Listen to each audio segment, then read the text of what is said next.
Assalamualaikum and hi everyone. Okay, today's topic is on method of data collection. Okay, we know that in research, data can be divided into two, primary and secondary.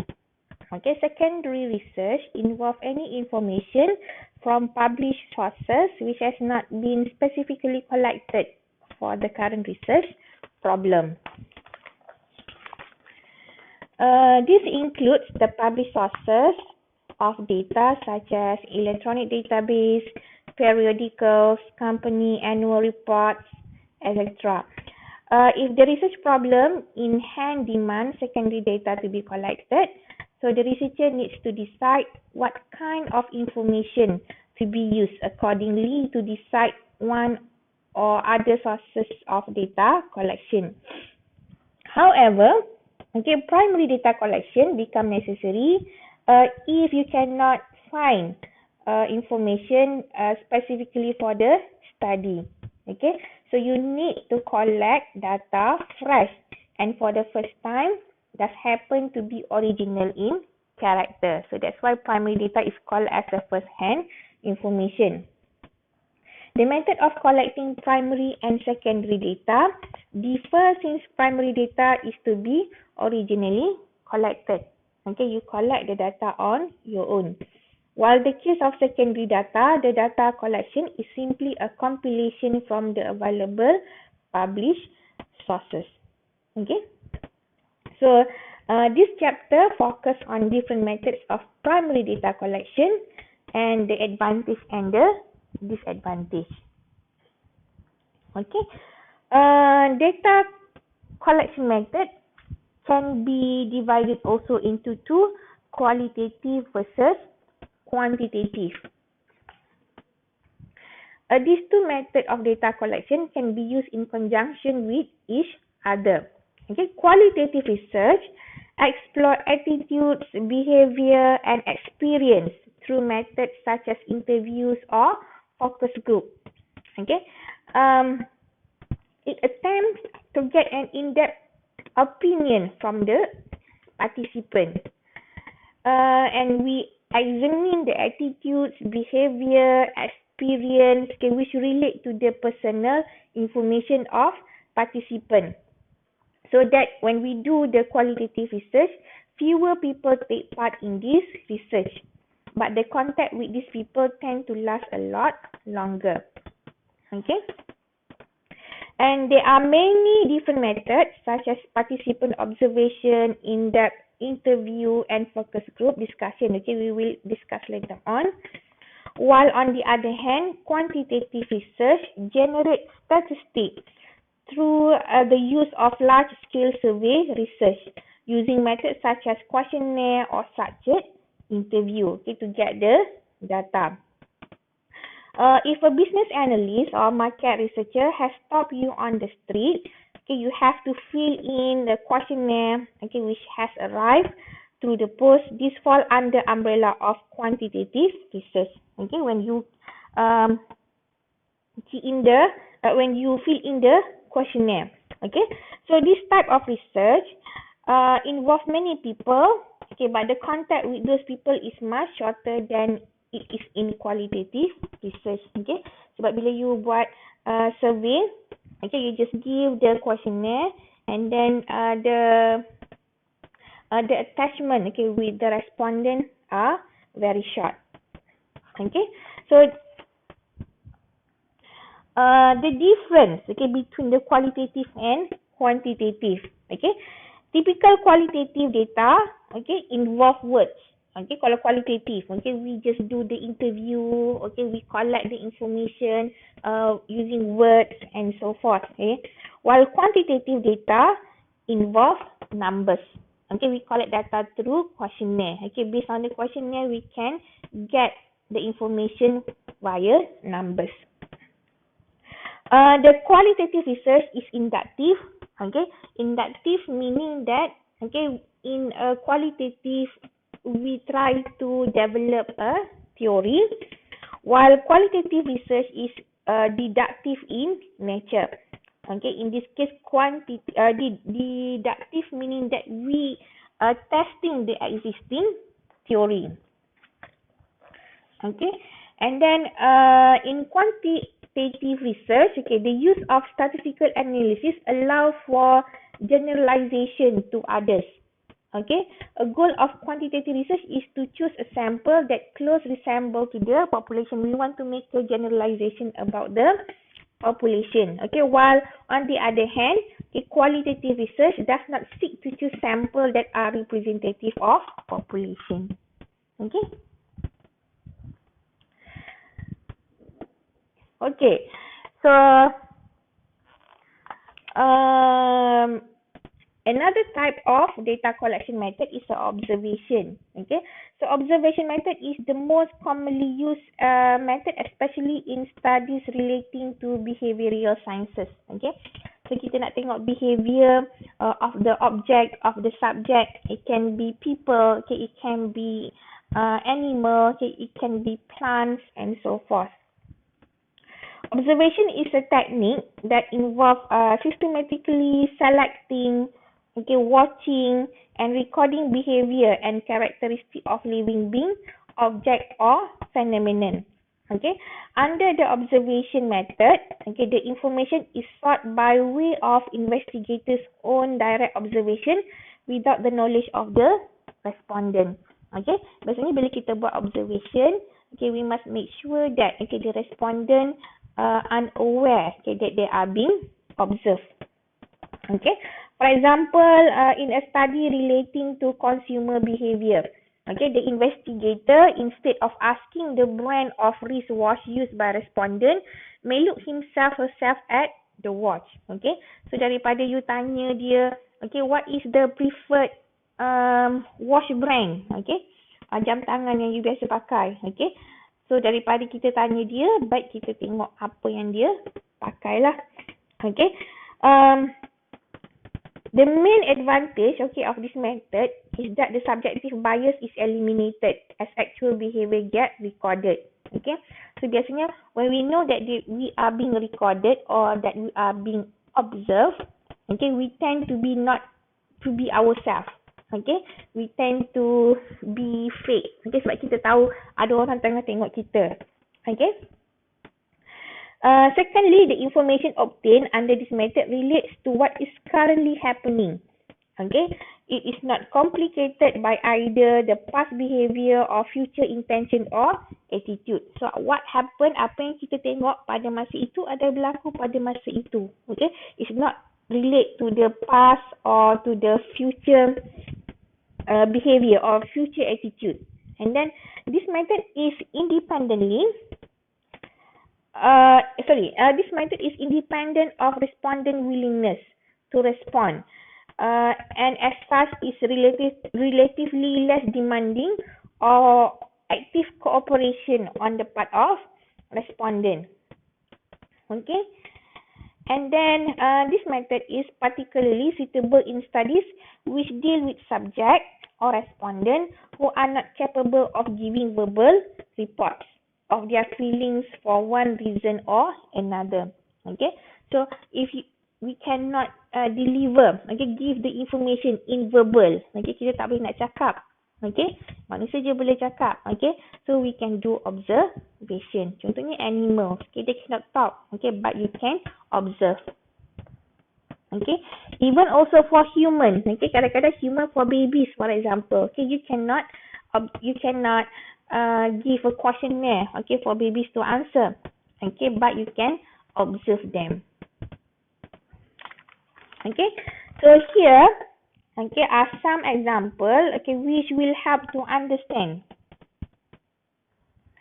how observation method could be useful where other methods of data collection might not be suitable for this. Okay, so the first example, okay, suppose the marketing manager of Tesco supermarket chain in Malaysia interested to arrange the rack of items for kids. Okay, for example, toys, okay, chocolate, okay, dia nak arrange, okay, the item, okay, for kids.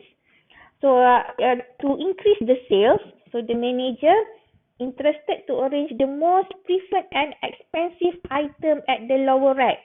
Okay, yang paling mahal tu dekat rack paling bawah, within the reach of the kids. Okay, so that bila budak-budak lalu, dia akan ambil yang paling mahal lah. Okay, the intensity of force by kids to their parents to buy the product will be high. Okay, biasa budak-budak kan dia nampak apa ke Kinder Bueno tu, dia ambil and then kalau selagi tak dapat memang dia menangis lah. Okay, so in this case the observation could be the best method to identify what kind of toys and what flavor of chocolate are most preferred by kids.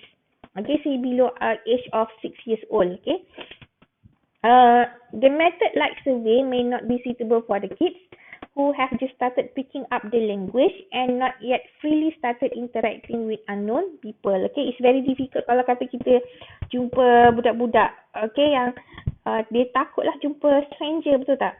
Okay, so you can use this observation method, to see their behavior, their preference, of toys or chocolate. Okay, second example,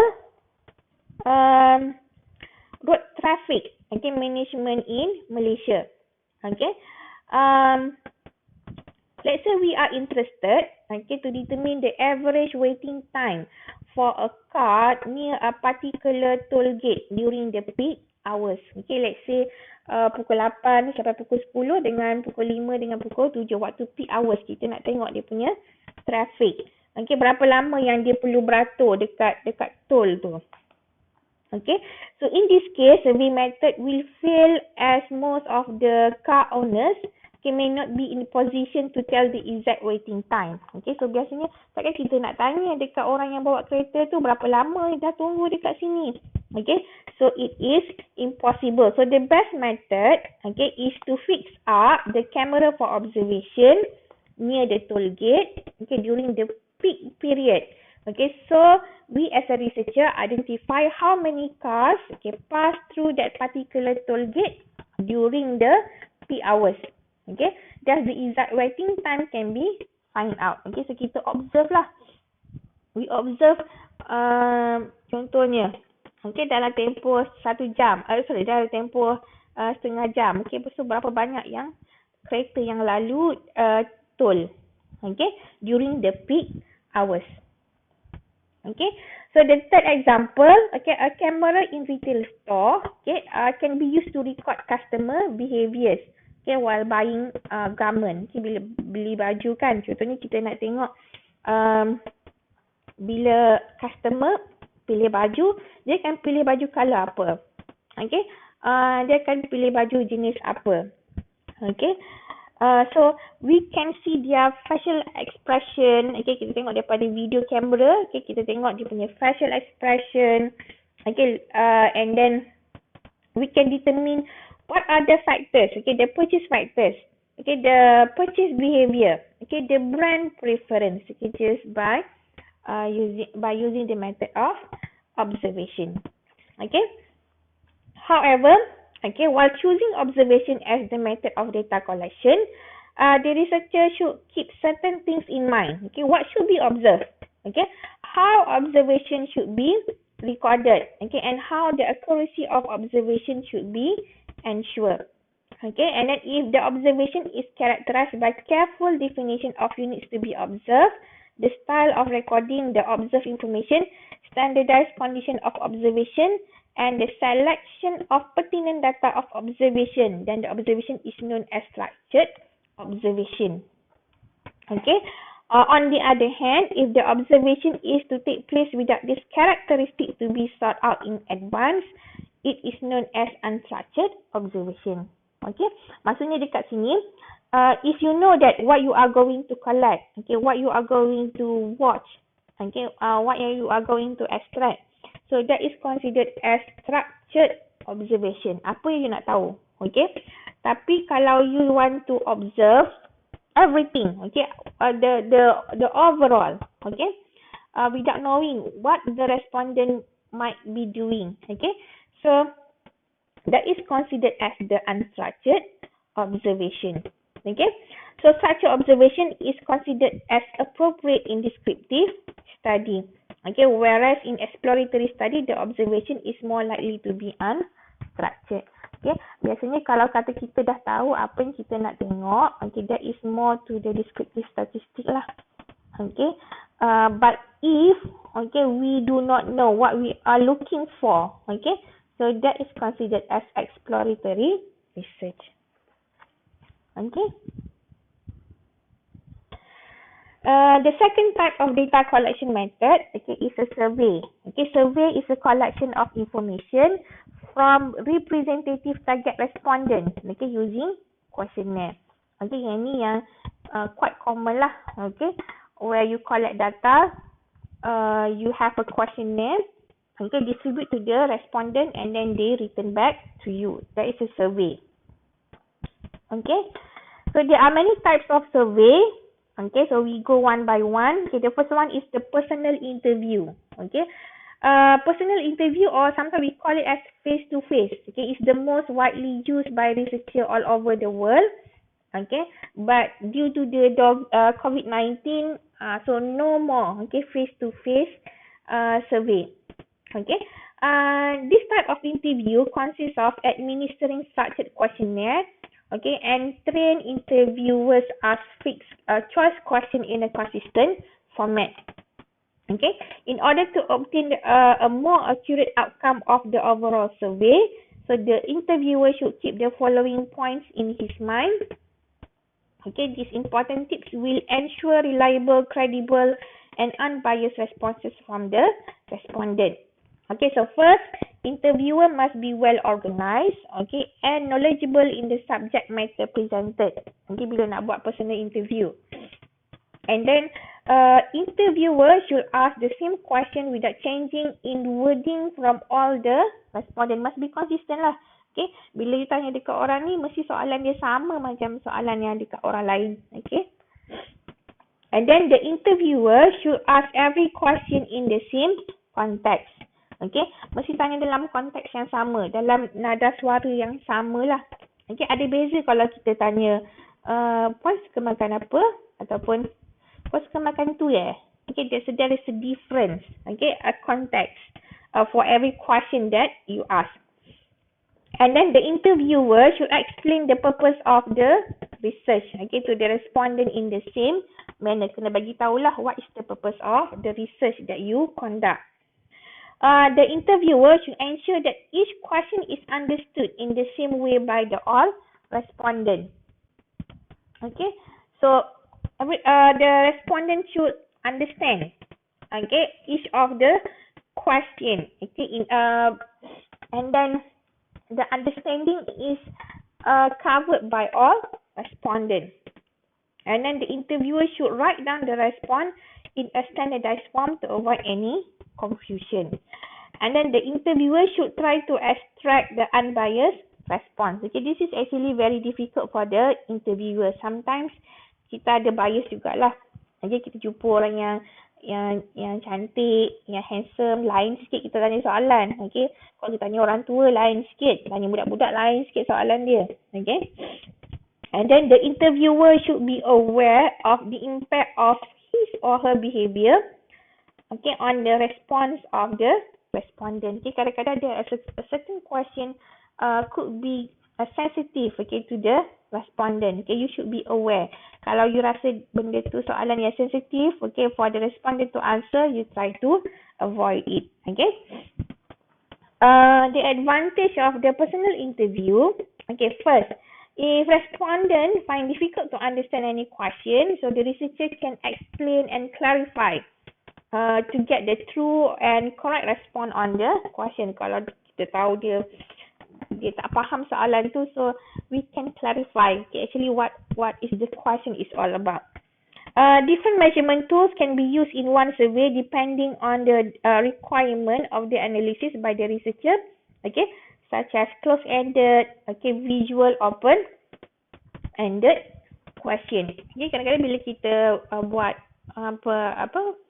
interview, okay, other than we ask question, opinion, okay, kita boleh bagi contoh visual, okay, we can ask them the opinion about the visual, okay.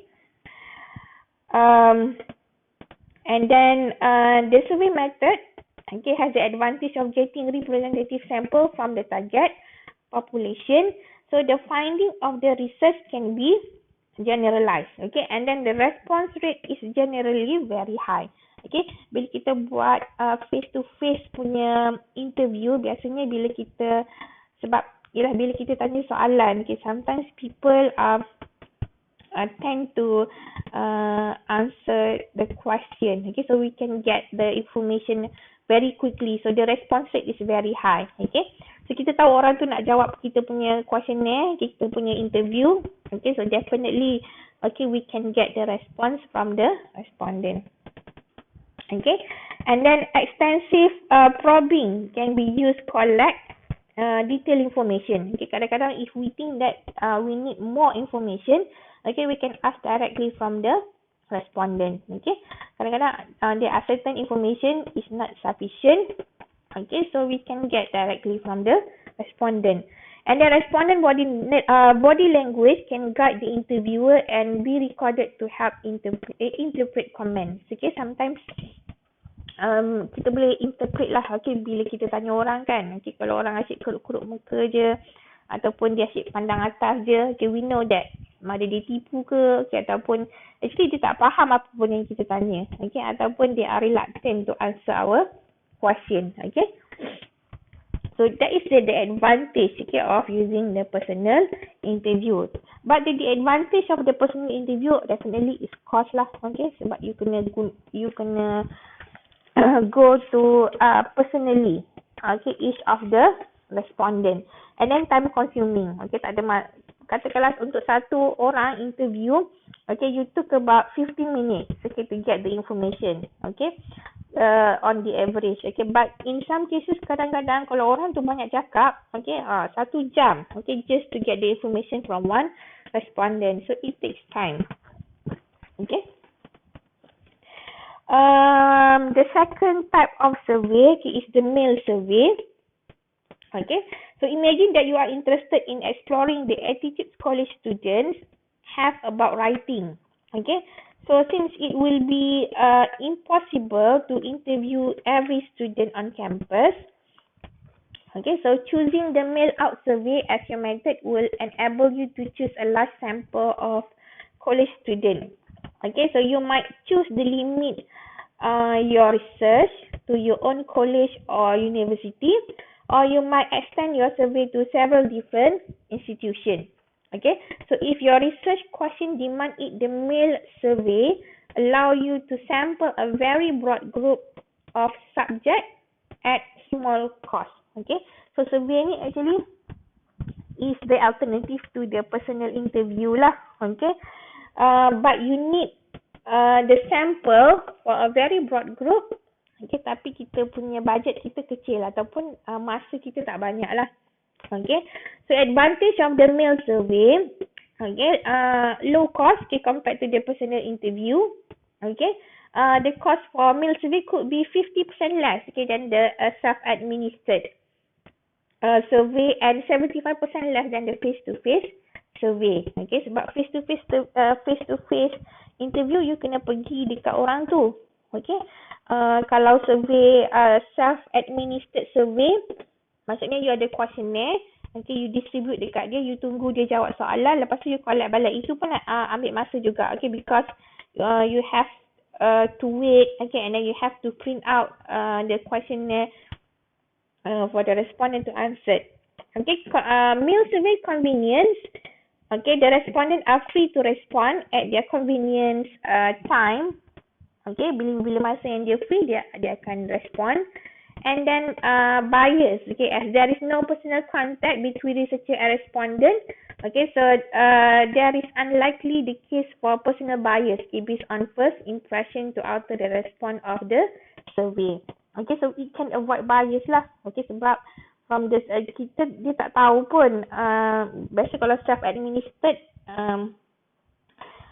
kita jumpa orang kan, okay, kita tahu, oh dia ni dia tahu, kalau kita tulis ni dia tahulah apa yang kita tulis. Okay, so when we do the mail survey, so biasanya orang tak tahu. Okay, so it can avoid bias. Kalau dia nak complain ke ataupun ada benda yang dia tak suka ke, so tak ada masalah. Okay, And then sampling internally. Okay, as there is no direct personal contact between researcher and respondent, there is a high possibility of covering a wide range of geographical area for survey. Okay, so maksudnya kalau tak, sebab tak ada personal contact, okay, you dengan respondent, okay, so the number of respondent can be wide. Okay, boleh jadi different universities, it can be different states, okay, different gender, okay. So that is the advantage, okay, of the mail survey. However, the disadvantage, okay, of the mail survey is the very low response rate. Okay, itu biasalah kalau you hantar survey, okay, email survey, okay, the response rate is expected to be 20% or to 30%. Okay, maksudnya kalau katakanlah, okay, you distribute 1000 questionnaire, okay, you cuma boleh dapat 200 ke 300 sahaja feedback. Okay, you cannot get 1000 feedback 100%. Okay, nak dapat 70% pun is very difficult if you use a mail survey. Okay, and then ability of respondent to answer survey. Okay, in mail survey we assume that physical ability, okay, literacy level and language ability of the respondent are adequate to participate in the survey. Kita assume, okay, dia faham soalan yang kita tanya. Okay, that's why, okay, when we do a questionnaire, kita buat by language. Okay, so that sebab kita tak ada dekat situ untuk bantu dia ataupun untuk explain, okay, what the question means. Okay, so therefore we can do bilingual. Okay, so that yang kalau dia tak faham English, okay, dia boleh baca bahasa Melayu lah. Okay, tapi kalau dua-dua dia tak faham, that there will be a problem with the questionnaire. It's either problem with the questionnaire or problem with the respondent.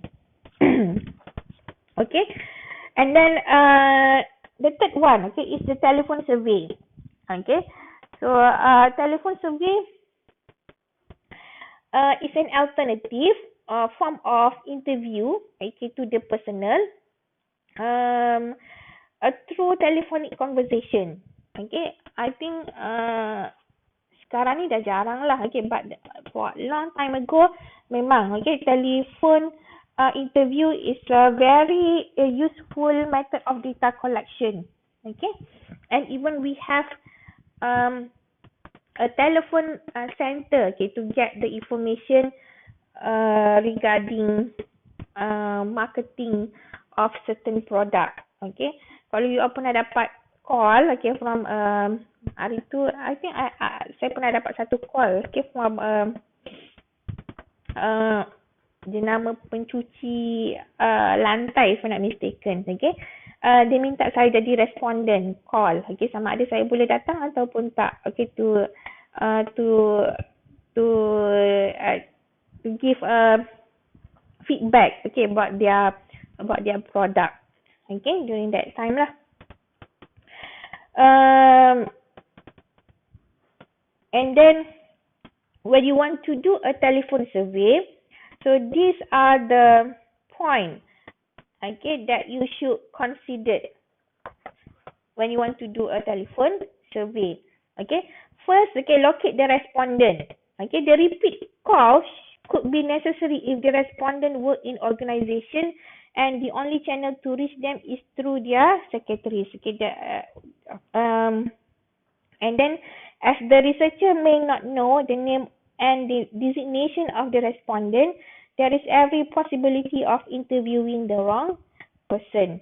Okay, so when you want to interview or get the respondent through the telephone survey, okay, you must locate the respondent, identify the respondent, the title, the designation, okay, and then sometimes if you want to reach the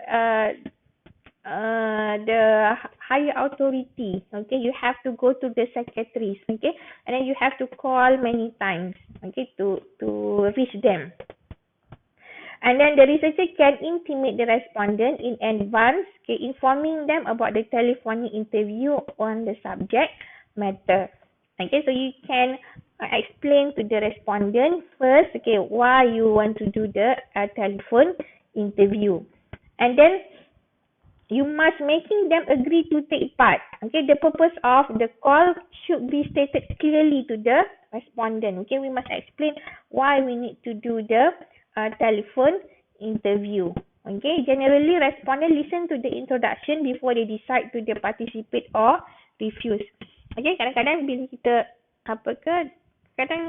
bila kita dapat phone call, okay, sometimes bila dengar je survey, we are reluctant to answer, okay, ataupun kadang-kadang kita risau, okay, the interviewer could be a scammer, okay, and then the researcher should motivate the respondent in the right way if they raise objection about why they could not participate in the survey. Okay, kadang-kadang kalau saya sendiri pun bila dia telefon, dia tanya macam-macam, okay, so I feel reluctant to answer or to take part in this survey.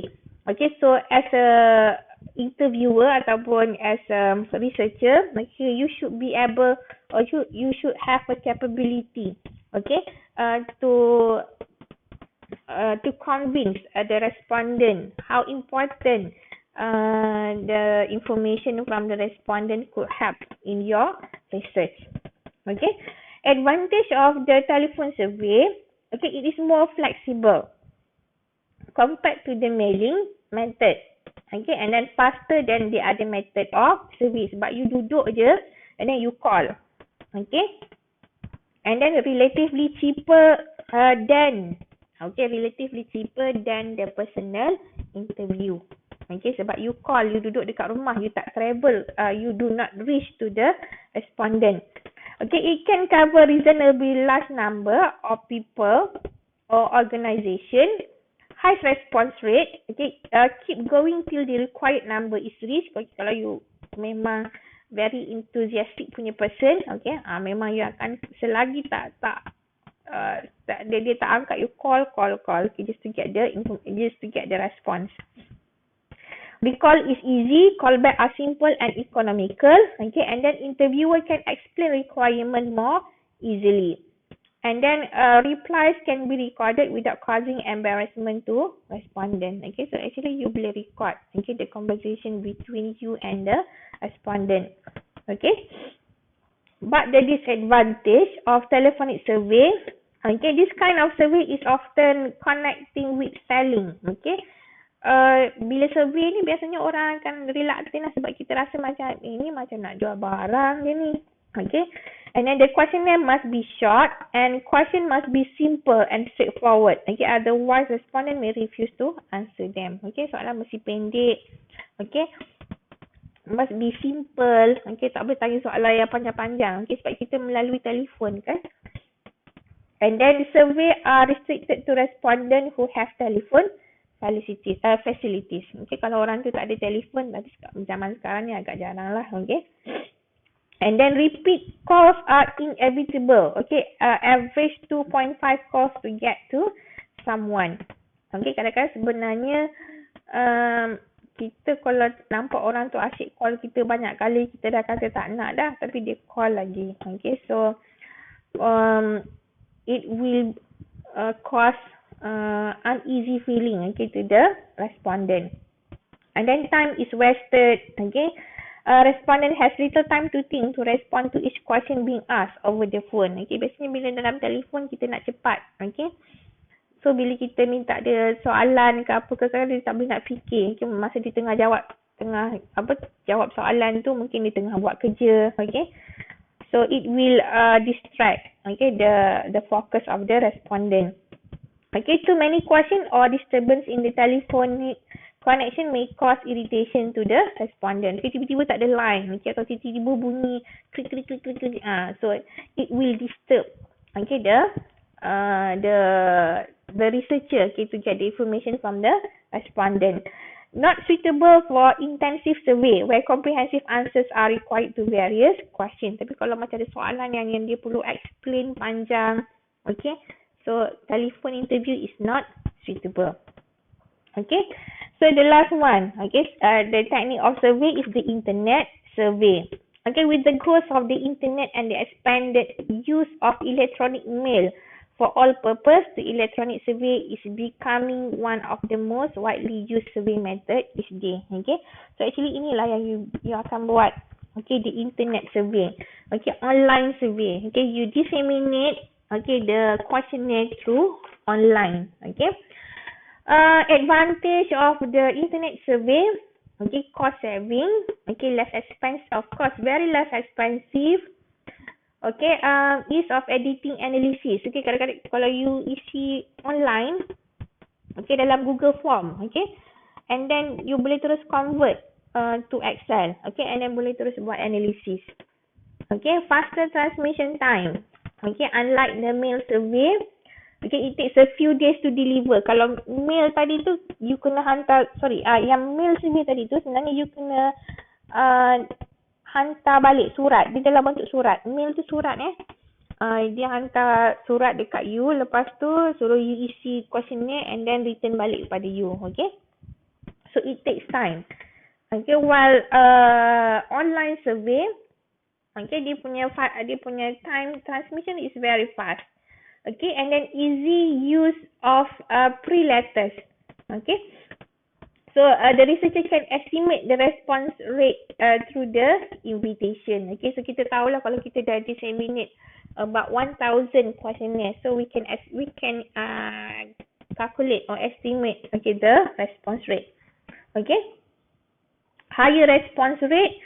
Okay, research show that response rate on private networks, okay, are higher with electronic survey than with paper survey or interviews. Okay, in this case, kalau kata contohlah you kena isi survey untuk SUFO kan, okay, no SUFO, no result. Of course lah, high response rate because nak tak nak you kena isi juga the SUFO, okay, because you want to get the result. Okay, and then more candid responses as there is no personal contact between researcher and respondent. Okay, sometimes dia je main jawab je. Okay, so that and then you do not know whether they are really participate in the research or not. Okay, and then potentially quicker response time with wider magnitude of coverage. Okay, the electronic survey has the most widely geographical coverage of participant. Okay, so you can locate your participant, does not matter. Tak kira lah. Kalau online survey ni, you boleh hantar dekat mana-mana. Kalau you nak participant you dekat luar negara pun boleh. Okay, you can get the information all over the world. Okay, so you hantarlah, post the or email the questionnaire through website okay, and so forth. Okay. However, the disadvantage of the internet survey, okay, sample demographic limitation. Okay, there are many potential participants who do not access to computer and online network. Okay, kadang-kadang kita punya target population, okay, is student from B40 for example. Okay. So, golongan B40 ni kadang-kadang komputer pun tak ada. Okay, so it's very difficult, okay, to reach them. Okay, and then lower levels of confidentiality. Okay, it is difficult to guarantee anonymity and confidentiality because of the open nature of the most of the online networks. And then layout and presentation issue. Okay, constructing the format of a computer questionnaire could be a difficult task. Okay, actually this is not at this moment lah. Okay, kalau kata layout and presentation issues ni, sekarang ni kita dah ada Google Form. Okay, kita isi je soalan and then we just disseminate. Okay, response rate. Okay, it is observed that the response rate in an electronic survey is higher during first few days. Okay, thereafter the response rate decline rapidly. So that is a disadvantage of the internet survey. Okay, for a qualitative technique, okay, qualitative technique, there are three qualitative techniques. Okay, in-depth interview, focus group, and projective techniques. Okay, Sometimes the research objective calls for more indirect methods of questioning. Okay, either because normal quantitative survey are inadequate or inappropriate. So in such cases, okay, qualitative method which probe the mind of respondent might be useful. Sebab tu bila buat research kadang-kadang ada orang combine qualitative and quantitative. Okay, sometimes survey is not sufficient to get the information. So we need to collect data using a qualitative technique. Okay, so the first qualitative technique is in-depth interview. Okay, in-depth interview is a qualitative research technique that involves conducting intensive individual interviews with a small number of respondents to explore their perspective on a particular idea, program, or situation. Okay. For example, we might ask participants, staff, and other associated with the program about their experience and expectations related to the program, the thoughts they have concerning program operations, processes, and outcomes, and about any changes they perceive in themselves as a result of their involvement in the program. Okay, so we want to know in detail, okay, what are their feelings, okay, what are their perception, okay, what are their experience. Okay, so we do the in-depth interview. In-depth interviews, okay, should be used in place of focus group if the potential participants are not be included or are not comfortable talking openly in a group. Okay, so sometimes, okay, when we do another method of collecting data is a focus group, which is I will explain later. Focus group ni, we choose a group of people or a group of experts, okay, on the subject matter, and then everybody will give their own opinion. Okay, but in some cases, okay, the respondent, they are reluctant, okay, to give opinion in a group. Dia rasa macam takut-takut, ataupun dia rasa macam dia takut idea dia tu mungkin bercanggah dengan orang lain kan. Okay, so they prefer to do in-depth interview, okay, one-to-one. Okay, and then they are often used to refine questions for future survey of a particular group. Okay, the primary advantage of in-depth interview is that they provide much more detailed information than what is available through other data collection methods such as survey. Okay, survey is more structured. Okay, you have a question. Okay, and then the problem is if you want to ask question or to get the information beyond beyond the information given, you cannot get that. Okay, but using in-depth interview, okay, you can dig more. Okay, you boleh tanya lagi, apa lagi yang you nak tanya, apa lagi yang you nak tahu, especially the feelings, the behavior, the experience, and so forth. Okay.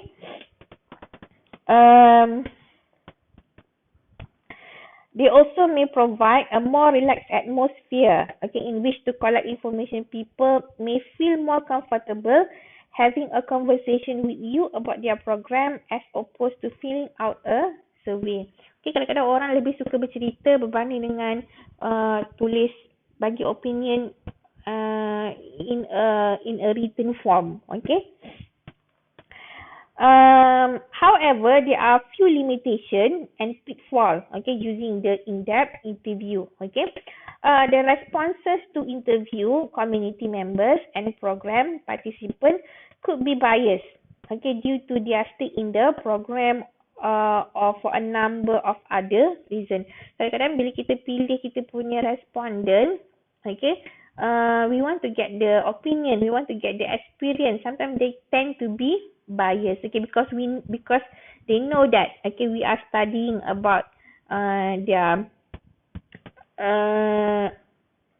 company. Okay, and then the interviews can be time intensive, okay, evaluation activities, okay, as it consumes long time to conduct interviews, transcribe them, and analyze the result. Okay, sebab bila kita buat interview, kita akan record. Okay, it's very difficult to take note everything, okay, during the interview. Okay, so what we do is we transcribe, transcribe, okay, and then we do the analysis. Okay, but nowadays there are many software, okay, that can transcribe and directly do the analysis. Okay, even though it is a qualitative, it can be quantified, okay, using a text mining. And then the interviewer must be appropriately trained, okay, in interviewing techniques. To provide the most detailed and rich data from the interviewee, the interviewer must make the person comfortable and appear interested in what they are saying. Okay, bila dia bercakap, kita rasa macam, oh, menarik apa yang dia cakap. Okay, we want to ask more. Okay, we want the respondent to tell more. Okay, about their experience. Okay, about their opinion. Okay, you jangan jadi apa orang kata tanya soalan, oh iya ke, betul ke, lepas tu you buat muka. You cannot do that. Okay, as an interviewer, you should encourage them. Okay, oh baguslah puan. Okay, seterusnya. Okay, so you should encourage the respondent, okay, to give information. Okay, when in-depth interviews are conducted, generalization about the result are usually not be able to be made, okay, because small sample size are chosen. Biasanya kalau in-depth interview ni, sebab it's very difficult to get a large sample size, okay, because you are doing this because it takes time, okay, and then to reach one respondent to the other respondent also may consume cost, okay. Okay, the second qualitative technique is a focus group. Okay, focus group is a group of interacting individuals having some common interest or characteristic brought together by a researcher who uses the group as and its interaction as a way to gain information about a specific or focus issue. Okay, for example, this is a research that I used to involve, which is a focus group by INSPAN, okay, Institute Penilaian Harta. Okay, they want to introduce courses, okay, and then they need to do a survey, okay, whether these courses are marketable or not. Okay, so since they do not have much time, okay, to do survey, so what they did is, okay, they call the person who are in the industry, okay, penilaian harta, they are surveyor and so forth. So they call all these experts, okay, a group of experts, and then they discuss, okay, the needs of the program. Okay, program tu perlu ataupun tak, okay, what are the experience, okay, of the current situation, okay, the surveyor has enough experience or not, okay, in doing that, they have knowledge or not, okay, so is it reliable or not, okay, is it valid or not, okay, to run the courses. So we call a group of experts, okay, or a group of people that have the same interest, okay, atau a group of people that have the same issues, okay. Ini katakanlah you nak buat issues, katakanlah ada isu pasal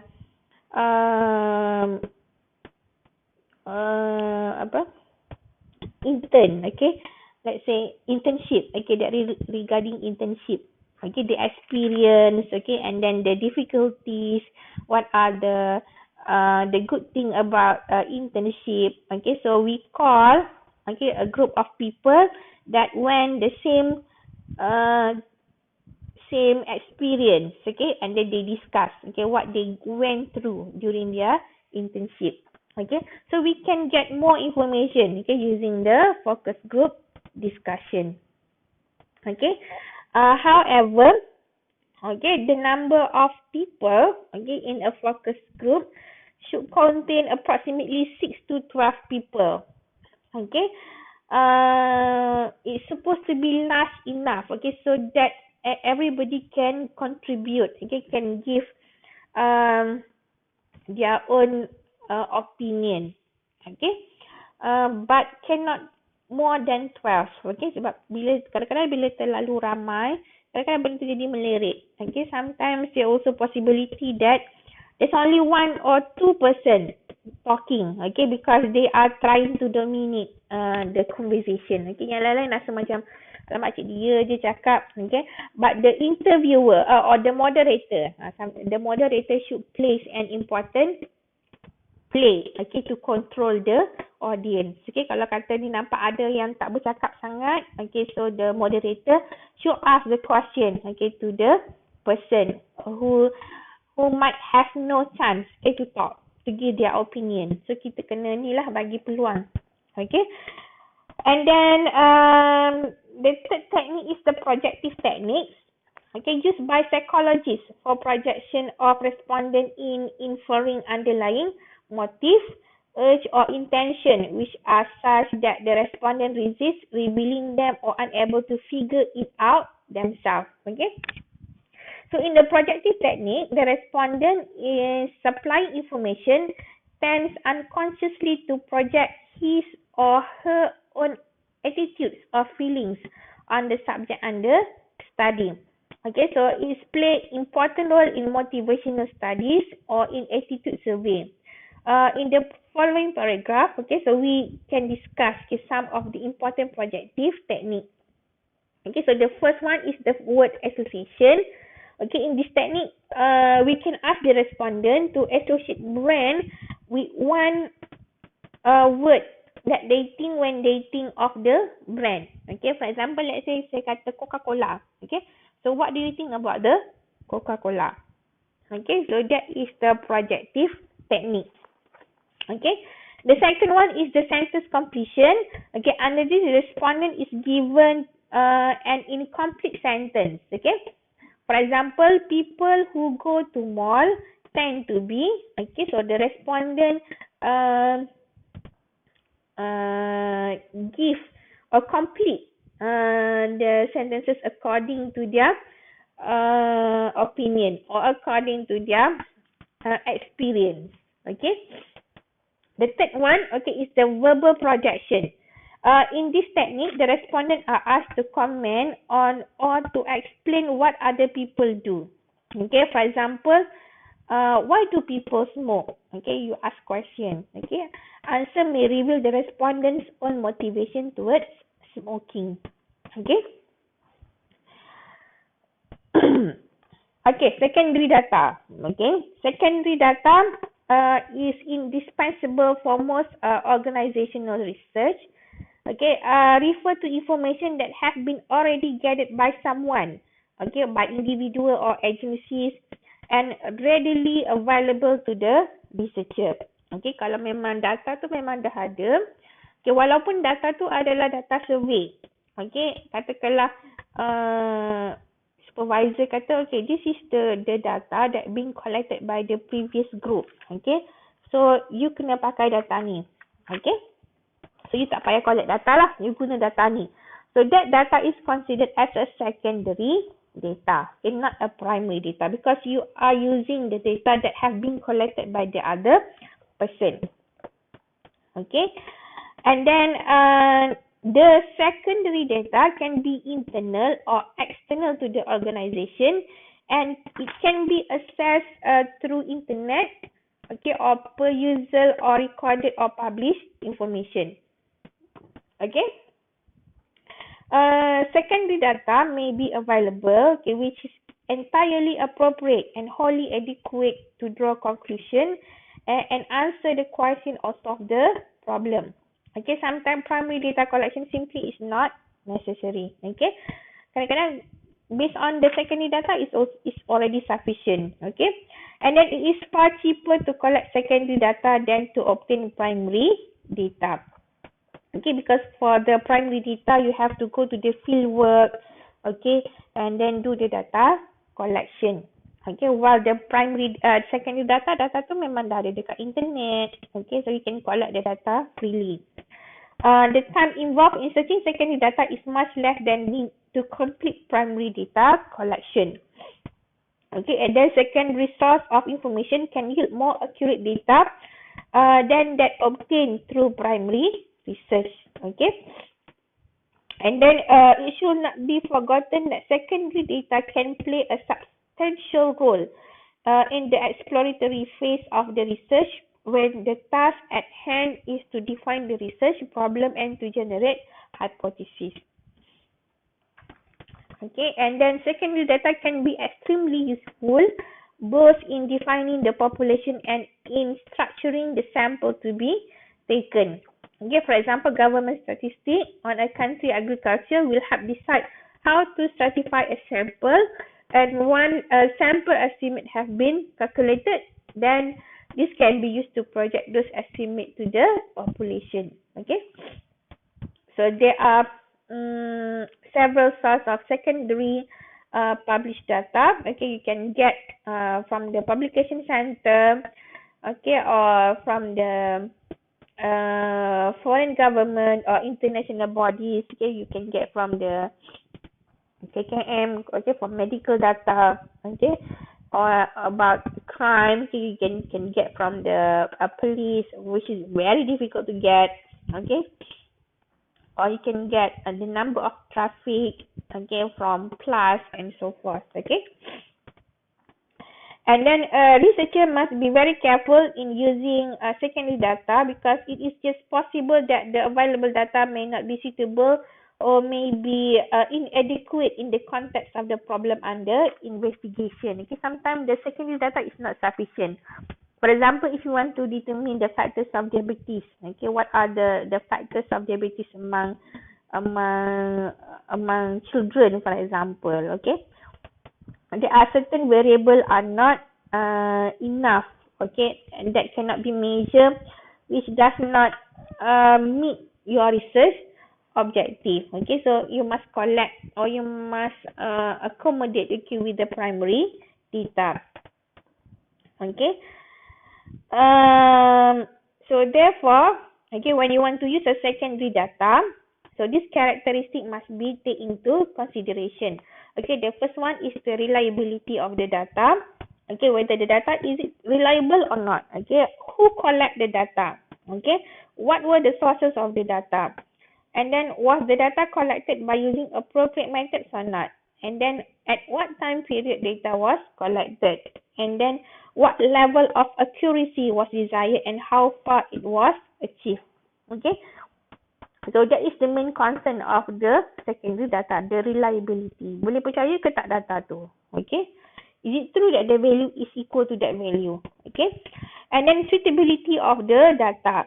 Okay, the data that are suitable for one inquiry may not necessarily be found suitable for another inquiry. Okay, so the researcher must carefully scrutinize the definition of various terms and units of collection used in the study before identification of relevant data from the published sources. Okay, sometimes when we use secondary data, okay, the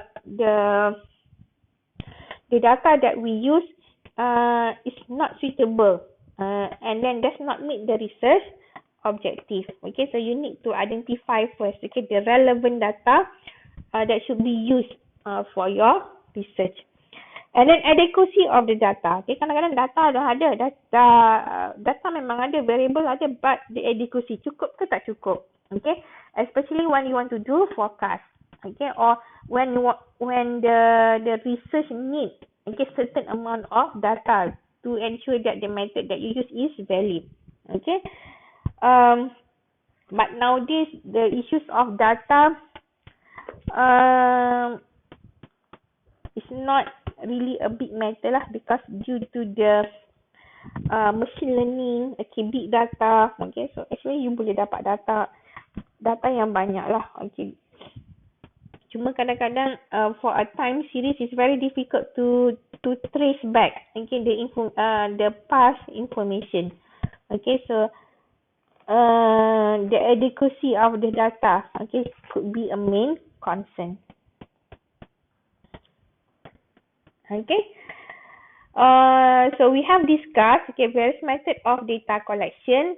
So how to choose the appropriate method of data collection? Okay, so when you want to select, okay, the method of data collection, so you need to consider this factor. Okay, the first one nature, scope, and object of inquiry. Okay, so this is the most important factor affecting the choice of particular method of data collection. The method selected should be such that it suits the type of investigation that is to be conducted by the researcher. Okay, so it's also important to decide whether the required data is available from the secondary sources or need to be collected through the primary sources. Okay, so you have to know the nature of the data, okay, the scope, okay, the object of inquiry. Available, and then the second one, okay, is the availability of fund. Ada duit tak you nak collect data ni? Okay, kalau nak buat primary data, okay, collect data for Malaysia.